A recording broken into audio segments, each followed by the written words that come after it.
శ్రీమాత్రే నమ. జయ గురు దత్తాత్రేయ నమ.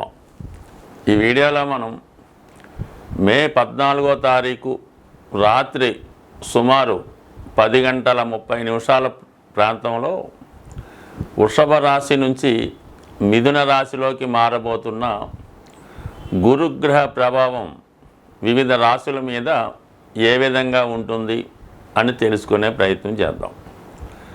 ముఖ్యంగా గురువు అత్యంత శుభగ్రహం. గురువు యొక్క కారకత్వాలు సంతానకారకుడు, ధనకారకుడు, జ్ఞానకారకుడు.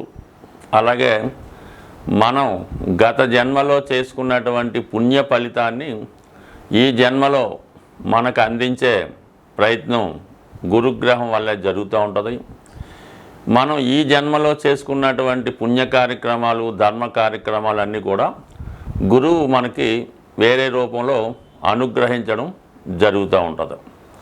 అలాగే గురువు ఒక శుభగ్రహ రాశిలోకి ప్రవేశించినప్పుడు ఆ శుభగ్రహం యొక్క రాశి ఫలితాలను కూడా కలిపి మనకి అందించడం జరుగుతూ ఉంటుంది. మరి ఇప్పుడు గురువు ప్రవేశిస్తబోతున్నటువంటి మిథున రాశి అది బుధుని యొక్క స్వక్షేత్రం. బుధుడు ఒక విద్యార్థి లాంటి వాడు అన్నమాట. చాలా యువకుడు అవటం వల్ల విద్యార్థిగా ప్రతిదీ తెలుసుకునే ప్రయత్నం బుధుడు చేయడం జరుగుతూ ఉంటుంది. అలాగే విద్య, ఉన్నత విద్య, టెక్నాలజీ బుధుడు కారకత్వాల్లో ఉంటాయి. అలాగే వ్యాపారానికి కూడా బుధుడే కారణమవుతుంటాడు. ఇప్పుడు ఉన్నటువంటి అకౌంటెంట్స్ అవనవ్వండి, ఈ ఫైనాన్స్ అవనవ్వండి, వాటి లెక్కలు, వ్యవహారాలు, అంటే మొత్తం వ్యాపారం అంతా కూడా బుధుడు యొక్క తెలివితేటల మీద రాశిలో, లగ్నంలో బుధుడు ఉన్నటువంటి స్థితిని బట్టి ఆధారపడి ఉంటాయి. అటువంటి బుధుడు రాశిలోకి గురుగ్రహం ప్రవేశించడం వల్ల ఇది ఎక్కువగా విద్యార్థులకి చాలా ఉపయోగపడుతూ ఉంటుంది, వ్యాపారస్తులకి ఉపయోగపడుతూ ఉంటుంది. ముఖ్యంగా వ్యాపారం అభివృద్ధి ఎంత ఉంటుంది, మనీ రొటేషన్ పెరుగుతుంది.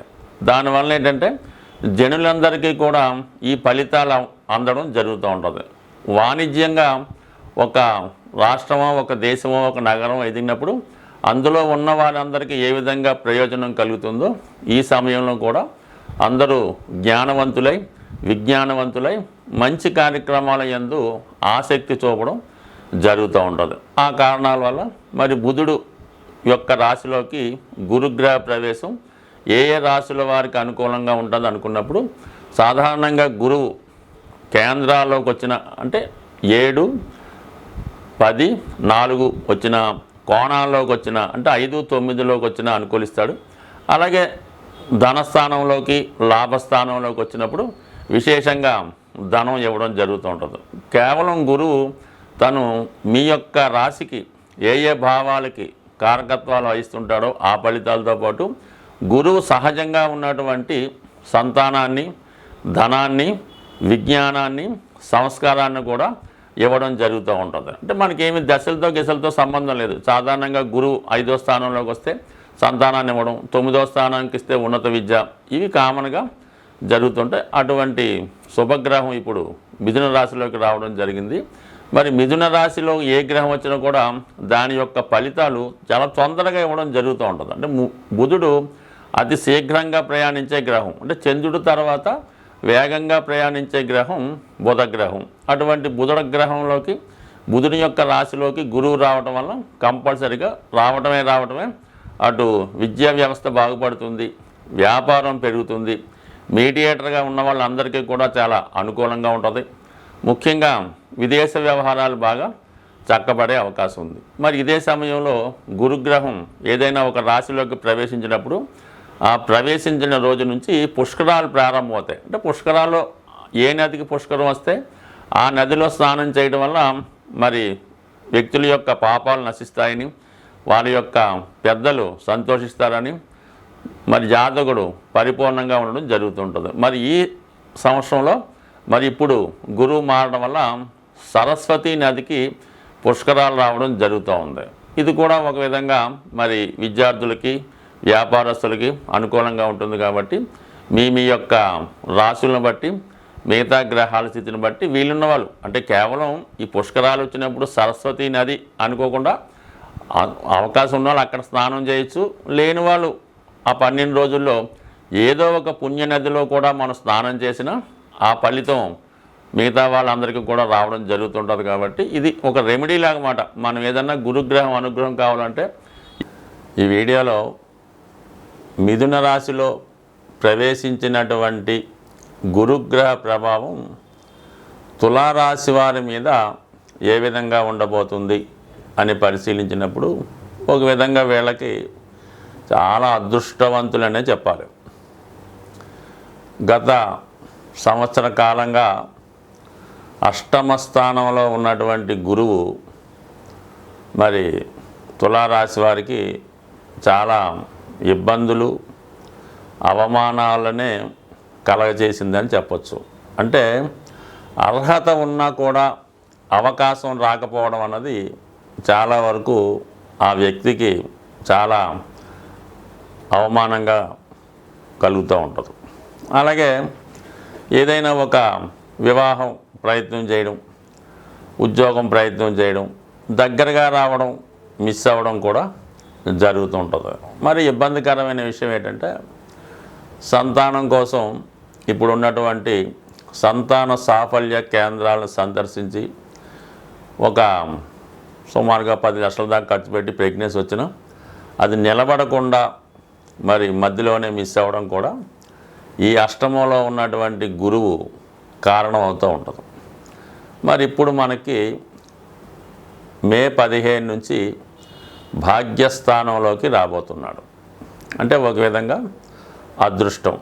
అంటే ఏ జాతకుడికైనా ఎంత అర్హత ఉన్నా చీఫ్ మినిస్టర్ మన చుట్టమైనా మనకు అదృష్టం ఉంటేనే మనకి ఏదైనా పదవో ఫలితమో దక్కుతూ ఉంటుంది. అటువంటి గురువు భాగ్యస్థాన ప్రవేశంతో ఈ రాశి వారికి అదృష్ట యోగం తిరిగి ప్రారంభమైందని చెప్తాను. మరి ఆ కారణం వల్ల ముఖ్యంగా చేయవలసింది ఏంటంటే గతంలో మనం ఏమైనా కోల్పోయి ఉంటే అది గౌరవం కోల్పోయి ఉన్నా, పదవి కోల్పోయి ఉన్నా తిరిగి మళ్ళా మీరు దాన్ని సంపాదించడానికి మళ్ళా టైము ప్రారంభమైంది. అలాగే మీకు ఏదైనా ఒక పదవిని పొందాలని ప్రయత్నం చేస్తున్నా, ఒక ఇండస్ట్రీలో ప్రవేశించాలనుకున్నా, ఆగిపోయినటువంటి మీ యొక్క ప్రయత్నాలు అంటే ఒక సినిమా తీయడమో, హీరోగా ప్రవేశం పొందడమో ఏదన్నా అవ్వచ్చు, ఆగిపోయినటువంటి మీ ప్రయత్నాలు తిరిగి ప్రారంభించడం ద్వారా అవి చాలా వరకు సక్సెస్ అయ్యే అవకాశం ఉంది. ఇది విద్యార్థులకి చాలా ఉన్నత స్థాయి విద్యను ఇవ్వడం జరుగుతూ ఉంటుంది. ఎవరైతే పిహెచ్డి లాంటివి కానీ పీజీ లాంటి కోర్సుల్లో అత్యున్నతమైనటువంటి విశ్వవిద్యాలయాల్లో ప్రవేశం కొరకు ప్రయత్నం చేస్తుంటే వారికి 100% ఈ మే 15 తర్వాత మీ యొక్క కలలు నెరవేరుతాయి, ఈజీగా మీ ప్రయత్నాలు ఫలిస్తాయి. సో ఇది పుణ్యక్షేత్రాలు దర్శిద్దాం అనుకున్న వారికి, అలాగే కొన్ని అసాధ్యమైనటువంటి గొప్ప వృత్తుల్లో ప్రవేశానికి, అందులో ఏదైనా ఒక సినిమా పరిశ్రమ లేదంటే విమానాలు సంబంధించినటువంటి ఏదైనా పైలట్ అవ్వచ్చు, ఆ విమానాశ్రయంలో ఉద్యోగాలు లాంటివి అవ్వచ్చు, అటువంటి వారికి కూడా ఇది బాగా ఉపయోగపడుతూ ఉంటుంది. దాని తర్వాత ముఖ్యంగా 9లో ఉన్నటువంటి గురువు పంచమ దృష్టితో తులారాశిని వీక్షించడం వల్ల మీరు చాలా వరకు దైవ బలం పొందే అవకాశం ఉంటుంది. పూర్వపుణ్య ఫలితం వల్ల మీలో ఒక విధమైనటువంటి ఆకర్షణ పెరుగుతూ ఉంటుంది. చూసిన వెంటనే మీరు ఏది అడిగినా వారికి చేయాలని అనిపిస్తూ ఉంటుంది. ఎక్కడికి వెళ్ళినా తగిన గౌరవం పొందుతారు, ఆరోగ్యకరంగా తయారవుతారు. అలాగే ఈ సమయంలో వివాహ ప్రయత్నాలు కూడా ఫలిస్తాయి. పెళ్లి చూపులు లాంటివి ఏర్పాటు చేసుకుంటే ఖచ్చితంగా అవతల వారికి నచ్చుతారు. ఒక ఇంటర్వ్యూకి వెళ్ళినా విజయం సాధించే అవకాశం ఉంది. మొత్తం మీద ఏంటంటే ఆకర్షణ పెరుగుతుంది, సాంప్రదాయంగా ఉంటారు, మీ యొక్క వేషధారణలో మార్పు వస్తుంది, దైవ సంబంధించిన కార్యక్రమాల్లో పాల్గొంటారు. మంచి వారిని మిత్రులుగా ఎన్నుకొని వారితో సహవాసం చేయడం జరుగుతూ ఉంటుంది. అలాగే మరి 5వ స్థానాన్ని కూడా గురువు వీక్షించడం వలన మీ యొక్క సంతానం యొక్క అభివృద్ధి మీకు సంతోషాన్ని కలిగిస్తుంది. కొత్తగా సంతానం కొరకు ప్రయత్నం చేస్తుంటే వారి యొక్క ఆశయం కూడా నెరవేరే అవకాశం ఉంది. ఎందుకంటే మనం ఇందా చెప్పుకున్నట్టు అష్టమంలో గురు ప్రభావం వల్ల సంతానం కలగడం, వాయిదా పడడం, మిస్కేరేజ్ జరగడం జరిగి ఉంటాయి. ఇప్పుడు మీరు సంతానం కోసం ప్రయత్నం చేస్తే అదృష్టవంతులు, ఆరోగ్యవంతులైనటువంటి సంతానం కలిగే అవకాశం ఉన్నది. సో ఆ కారణం వల్ల ఈ రాశిలో జన్మించినటువంటి స్త్రీలకు కానీ పురుషులకు కానీ సత్సంతాన యోగం ఉంటుంది. మీ పూర్వపుణ్యం ఫలించడం వల్ల మీ యొక్క జీవితాశయం ఈ సమయంలో నెరవేరే అవకాశం ఉంది. గురువు ఏ భావంలో ఉన్నప్పటికీ కూడా ఆ గురుగ్రహానికి సంబంధించినటువంటి పరిహారం చేసుకుంటే కంపల్సరిగా గురువు మంచి ఫలితాన్ని ఇవ్వడం జరుగుతూ ఉంటుంది. చెడ్డ ఫలితం రాకుండా కాపాడడం జరుగుతూ ఉంటుంది. అంటే గురువు మరి అంటేనే అందులోనే పేరులోనే ఉంది గురువు. మీకు విద్య నేర్పిన గురువు, మీ తల్లిదండ్రులు, వీళ్ళని పూజించడం వల్ల గురుగ్రహ అనుగ్రహం పొందుతారు. అంటే మరి ఈ రోజుల్లో అది చాలామందికి నచ్చని వరడం. దానివల్ల కనీసం వాళ్ళని పూజించడం అంటే పువ్వులతో ఏం పాదాలకు నమస్కారం పెట్టక్కర్లేదు, వాళ్ళని గౌరవప్రదంగా చూస్తే సరిపోతుంది. మీకు వీలుంటే వారికి కావాల్సినటువంటి సదుపాయాలు చూస్తూ వారు మనసు కష్టపెట్టకుండా ఉంటే చాలు. ఏదో చదువుకొని మంచి మార్కులు తెచ్చుకోవడం, ఏదన్నా వాళ్ళు జాగ్రత్తగా వాళ్ళకి మనసు కట్టబెట్టకుండా చూస్తే సరిపోద్ది.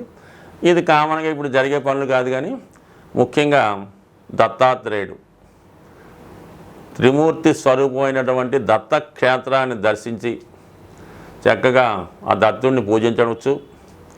లేదా రాఘవేంద్ర స్వామి, లేదా మన షిరిడి సాయిబాబా వారు, వీళ్ళని ఆశ్రయించి చక్కగా గురుసేవ చేసుకుంటూ ప్రశాంతంగా ఉంటూ అదొక చేసుకోవచ్చు. అంటే గురు చరిత్ర చదువుకోవడం, ఆ గురు చరిత్రలో చెప్పిన విధంగా నడుచుకోవడం, ఇది కూడా గురుగ్రహ అనుగ్రహానికి కారణమవుతూ ఉంటుంది. వీటన్నిటికన్నా ది బెస్ట్ ఏంటంటే ఏదైనా గురువారం రోజు గోశాలను సందర్శించి అక్కడ ఆ గోశాలని శుభ్రంగా తుడిసి అక్కడ ఉన్నటువంటి చెత్తా చెదారం తొలగించి దోమలు ఈగలు రాకుండా ఆ గోవుకి ఏదైనా మంచి ఫ్యాను కూలరో ఏర్పాటు చేసి ఏదో ఒకసారి నెలకోసారో సంవత్సరంకోసారో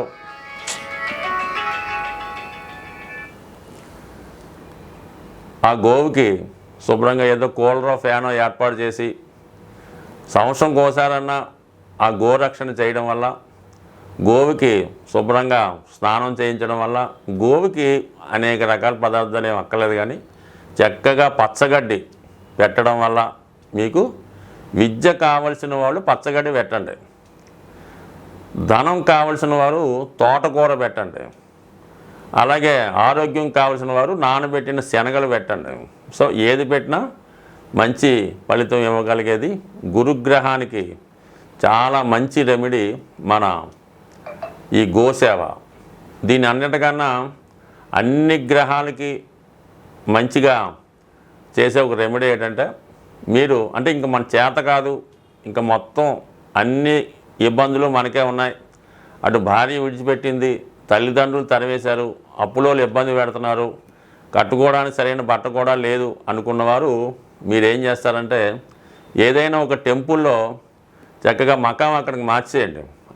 ఆ టెంపుల్లోనే పడుకోవడం, పొద్దున్నే 4 గంటలు లెగిసి శుభ్రంగా టెంపుల్ని శుభ్రంగా తుడిసేసి వచ్చిన పూజారి గారికి సహాయం పడుతూ వచ్చిన భక్తులకి ఏదో దారి చూపించడం, వాళ్ళకి పూజలో సహకరించడం చేస్తూ కేవలం ఆ గుడిలో ప్రసాదం మాత్రమే తింటూ ఒక వారం రోజులు ఈ విధంగా చేయడం వల్ల జన్మల దరిద్రం తీరిపోతూ ఉంటుంది అన్నమాట. అంటే మీకు మన ఊర్లో గుడి అనుకోండి సిగ్గుపడవచ్చు, ఏం పర్లేదు, మీరు వేరే రాష్ట్రమైనా వేరే దేశమైనా లేదు కొద్దిగా దూర ప్రాంతంలో ఉన్న గుడైనా చక్కగా ఆ గుడిలో సేవ చేసి ఆ నైవేద్యాన్ని స్వీకరించి చాలా మరి అంటే అక్కడ కూడా కొంత నియమంగా ఉండాలి. కొంతమంది ఆ గుళ్ళో పడుకొని గుళ్ళో చేస్తూ రాత్రి మందు కొడుతుంటారు. అలా కాకుండా చాలా జాగ్రత్తగా ప్రశాంతంగా పవిత్రంగా ఉండడం వల్ల చాలా మంచి ఫలితం రావడం జరుగుతూ ఉంటుంది.